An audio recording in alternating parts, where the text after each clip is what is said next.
Hi guys, in this tutorial we will go through the user-defined distribution, normal, triangle and uniform distributions, and while doing so we will practice breakdowns and setups.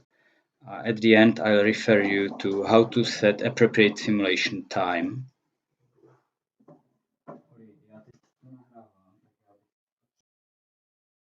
Since we will use probabilities, our model will become stochastic.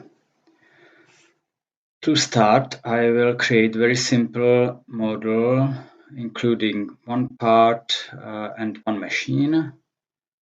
I'll define the rules for these elements. This time I'll use the visual rules. So I'll select machine 01. I'll choose the visual input rule and I'll tell the machine 01 to pull part 001 out of world, confirm with OK. And with the machine 01 selected, I'll choose the visual output rule and I'll tell the machine that whatever output it has, it can push it to ship. Confirm with OK. To make sure that it's all OK, I'll go through view and I'll switch on the element flow. It seems it should be working. Let's check. Cycle time, let's make it 5 this time. Confirm with OK. I'll stop the model. I'll check the stats. And it's working, we're producing. I'll close the statistics. And let's go to the user-defined distribution. So in the data tab down here, I'll choose this element called idist. I'll drag it to the model. I'll double click it. And let's use it for breakdowns. So I'll call it breakdown.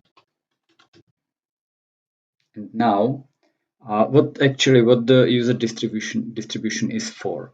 That is used in cases that something happens irregularly, and you have very good idea about how often it happens or how long does it take if it happens. That means that we might have some records from our past operations, and let's say that it says that our breakdown of this machine took the value like the repair. Let's use it for a repair.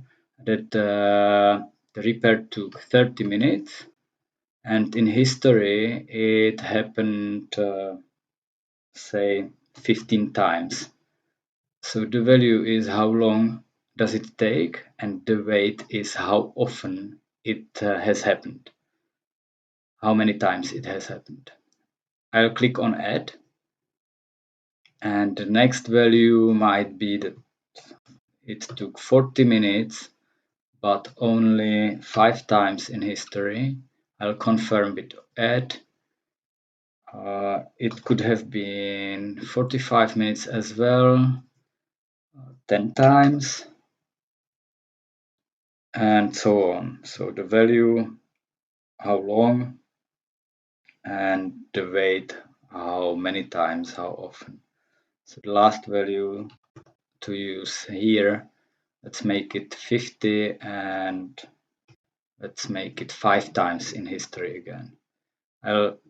After entering the last values you want to use, don't forget to confirm with add, and only after that you can click on OK. I'll click on OK. I'll double click, and the last values are stored here. I'll confirm OK. Now how to use the breakdown, how to use the user-defined distribution. I'll double click machine 01 to get to the details, and we said that we will use it as time of repairs of a breakdown. So I'll go to the breakdowns tab, and here with this button I'll add a new breakdown. Now I have several options available. How often does the breakdown happen, or what governs the breakdown? It can be available time, busy time, number of operations in between of the breakdowns, or it can be triggered by some other event. In our case, we'll be using throughout the semester only the first three options. Let's make it available time for this case. And let's say that the time between failures has been always 50 minutes. And for the repair time, how long it takes to repair the machine, we set to use the breakdown, user distribution called breakdown. So I double click here and I'll double click the name of our breakdown. It pops up here in this dialog. And just to make sure that we've got the same result, I'll add number 1 in brackets.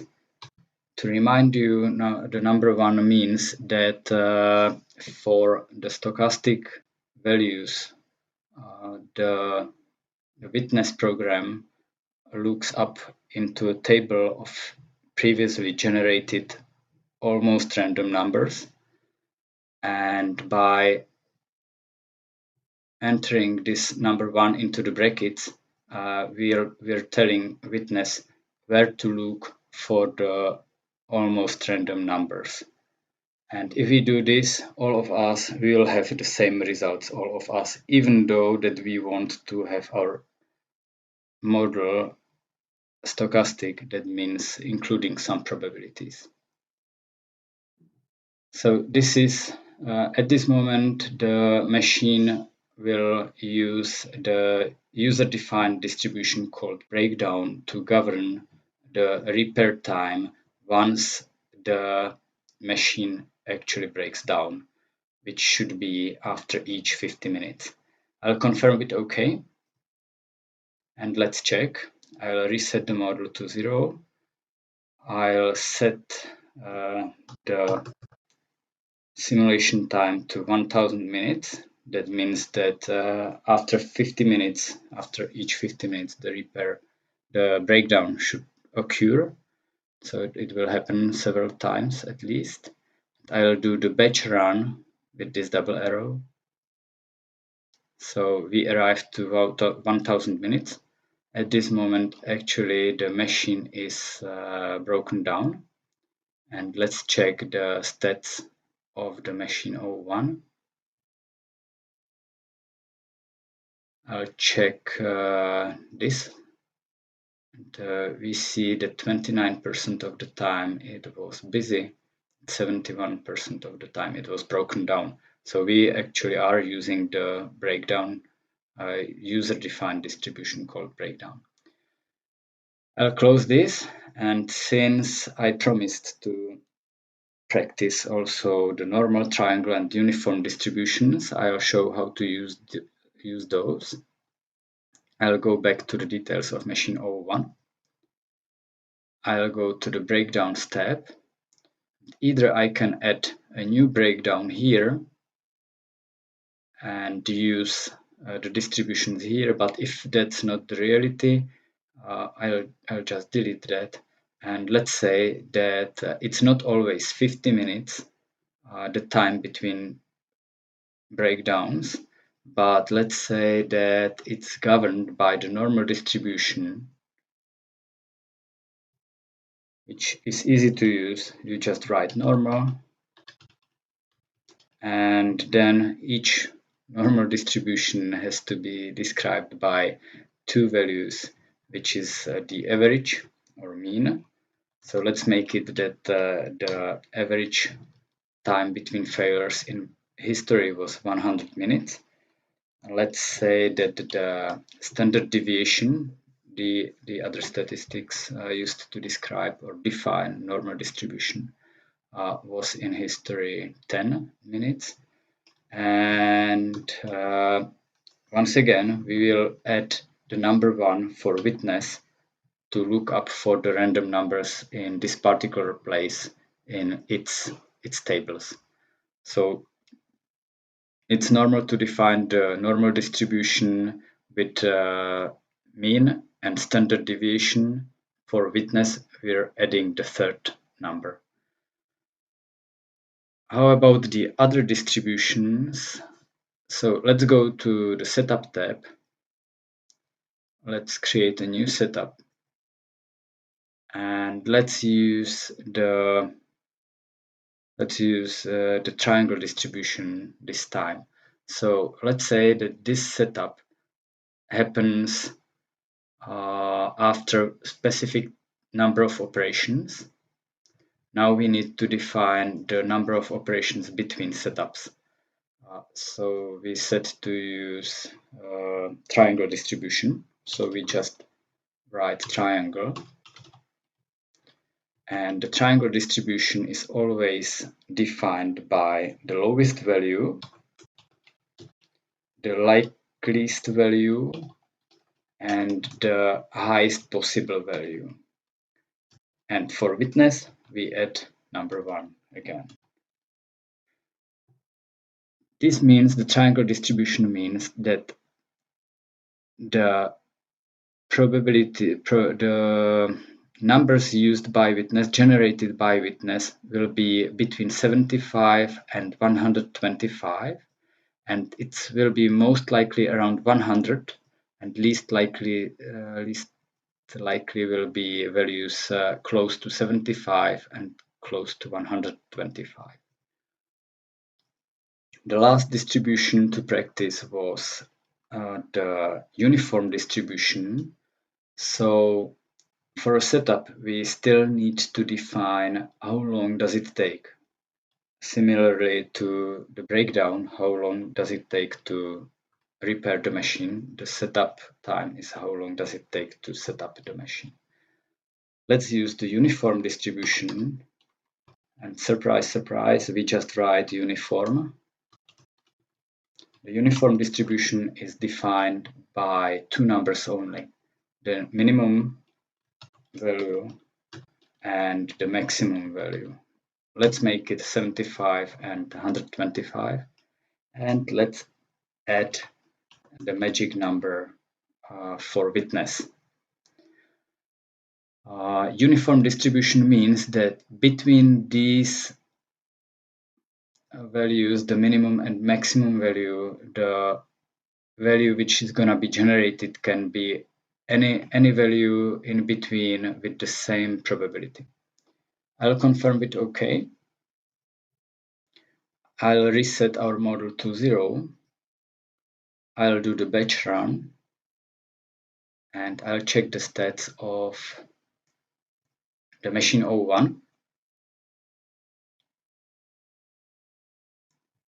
And we have no setups, 0 setups. So let's have a look what's happening here. I'll go back to setups. And it's too large number of operations. That many operations never happened in our case. I'll check the part 01, check the stats. We have shipped only 57. It's all the time broken down. It never came to the operation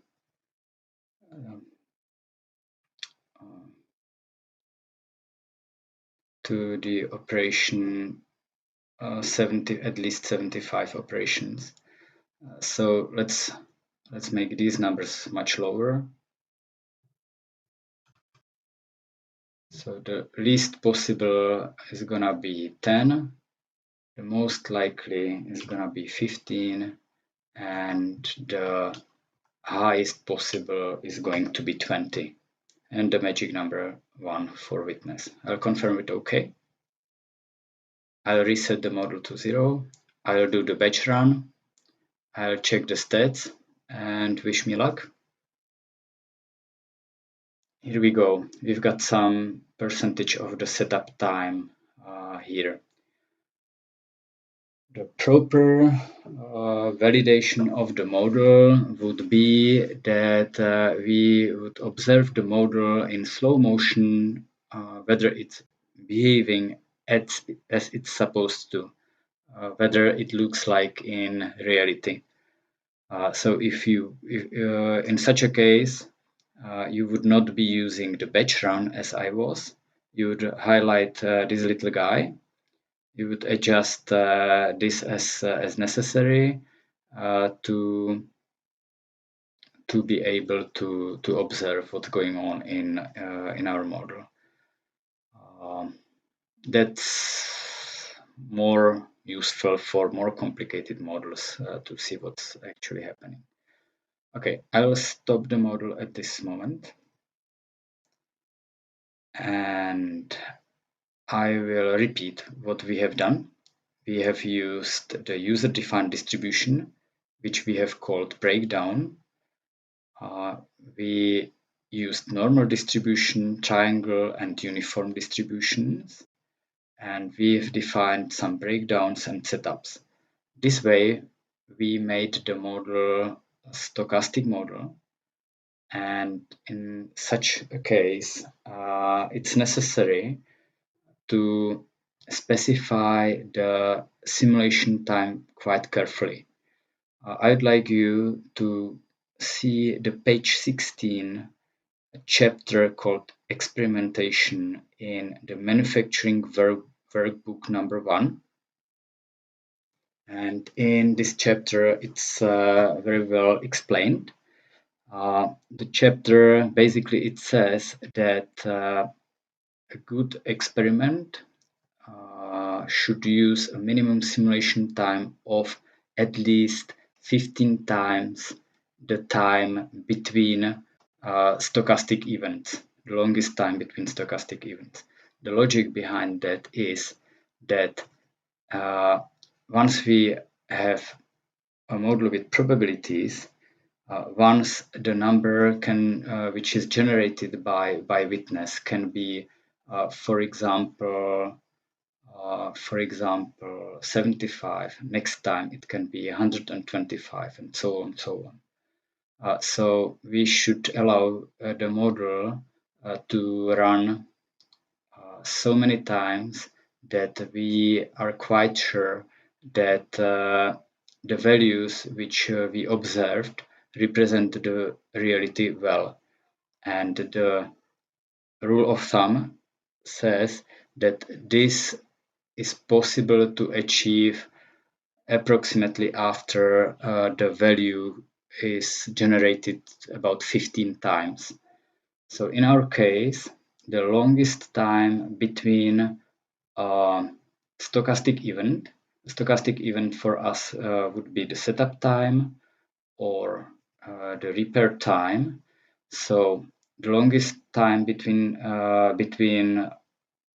occurring the repair time is 50 minutes, and the longest time for occurring the setup time, the highest value is 20 minutes. So 50 is larger than 20, so we take 50 times 15, that's the rule of thumb, 15, which makes 750, and that should be safe minimum simulation time in order to see some values which would represent the reality well. In case of very simple model like we've got, it's advisable to use much higher, much longer simulation time than we arrived to, than the 750.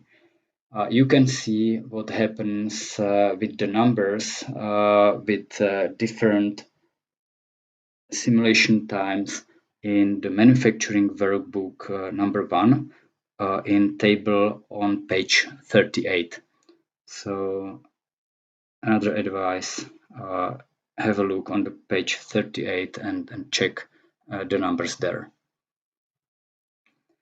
Okay, and very last thing, I'll try to show these, we're using the different distributions, and let's have a look at how it actually looks like. So we were using the normal distribution, which is defined by the mean. So I believe we have defined mean of 100 minutes and with the standard deviation of 10.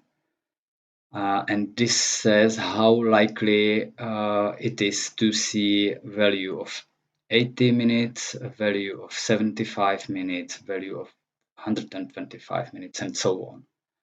Or we can have a look at the triangle distribution, because in some cases, let's see that here we are not sure where is the lowest possible value to be generated. If we need to have a control on that, we choose the triangle distribution, and let's say that we will define the maximum value 125, most likely value 100, and lowest possible value 75. In such a case, you are sure that the generated value will not be lower than 75 or higher than 125. The probability of 100 is much higher than the probability of, say, 80. And so on, so on. The last distribution we've covered is the uniform distribution. And here we can set the values minimum 75, maximum 125. As I said before, the generated value will never exceed the maximum value, will never be lower than the minimum value, and any value in between has the very same probability. So that's why it's a straight line. Okay, so distributions, breakdowns, setups, simulation time, and good luck with your models.